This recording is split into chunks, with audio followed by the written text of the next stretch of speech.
Hey there, this is Kristen. Thanks for joining me for the Mend Minute.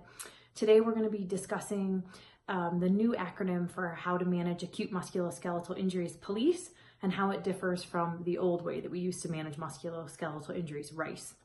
So POLICE stands for progressive, optimal loading, ice, compression, and elevation. So there's some similarities between the old management strategy, which was rest, ice, compression, and elevation. And the key difference here is rest. And really, rest is not being advocated for acute musculoskeletal injuries because we know the sooner we get someone moving and muscles firing around the injured area, the more quickly people tend to recover. So in the case of, let's say, an acute ankle sprain, which we commonly see in the clinic, we might have someone come in a walking boot and bilateral crutches, and they haven't put weight through their ankle in a couple of weeks.